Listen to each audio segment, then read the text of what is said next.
Zaguirre, the manager of Bethlehem Steel's mining subsidiary in eastern Kentucky. 1:30 p.m. Departs Neon, visits families in Jackhorn, McRoberts, and Hammond, Kentucky. 4 p.m. Delivers brief remarks on the steps of the Floyd County Courthouse in Prestonburg, Kentucky. 4:30 p.m. Flies from a small airport near Prestonburg to Louisville on Governor Nunn's plane. 6 p.m. Attends a reception in his honor at the home of Mary and Barry Bingham, Sr., publishers of the Louisville Courier. Introduction. The Appalachian Mountains were formed about 3 billion years ago, when all the continents came together to form a single giant supercontinent that geologists call Pangaea. Somewhere along the Carolina coast, Africa smashed into North America, albeit at a speed so slow as to confound human comprehension, and crumpled the eastern half of what is now the United States. Waves of mountains rose up. Over the ensuing 2 billion years, the weight of the mountains pressed down on deep layers of dead and decomposing organic matter, mostly prehistoric plants, squeezing out the oxygen and turning the mush into peat, which, after another few 100 million years, turned into a carbon-based black rock that burns slowly and emits tremendous heat. Coal. The Appalachians may have once stood as tall as the Himalayas stand today. Time has worn them down, but they are still formidable, and they are still pressing down and squeezing in ways both literal and figurative.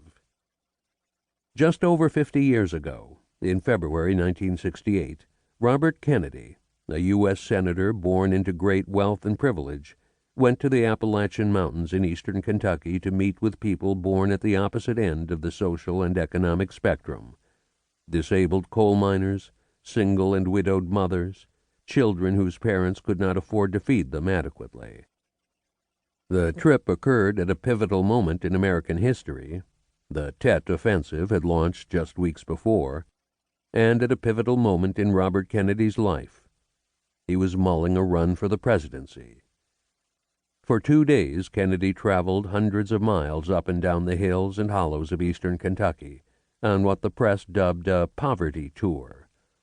He visited one-room schoolhouses and dilapidated homes. He held a public hearing in a ramshackle high school gymnasium, sitting behind a wooden table set up in the foul lane. He toured a strip mine and spoke at a small mountain college.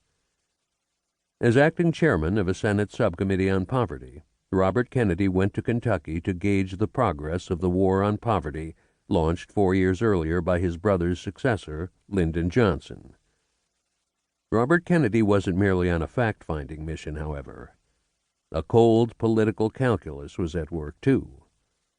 Kennedy was considering challenging President Johnson for the Democratic presidential nomination, but he would need support from white voters to win it.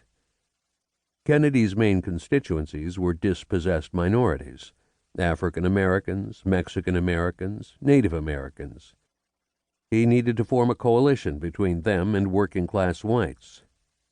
"Let's face it," he told a reporter, "I appeal best to people who have problems." His trip to eastern Kentucky was a dry run for his presidential campaign, an opportunity to test his anti-war and anti-poverty message with hard-scrabble whites. He was greeted by what one biographer has described as a mixture of adulation and loathing. Young people mobbed him like he was a beetle, begging him for autographs and tousling his own famous mop top. Their parents, however, were more circumspect. Frustrated by the government's continued inability to improve their lives, and by years of unkept promises, they warned Kennedy of a growing anger toward Washington. A month after his visit, Kennedy officially announced he was challenging Johnson for the Democratic nomination. 4 months after his visit, he was murdered. He was 42. He was survived by his wife, Ethel, and their 10 children. Their 11th child would be born 6 months after his death. This is the story of Robert Kennedy's visit to the mountains of eastern Kentucky in the turbulent and chaotic winter of 1967-68, when Vietnam and Peggy Fleming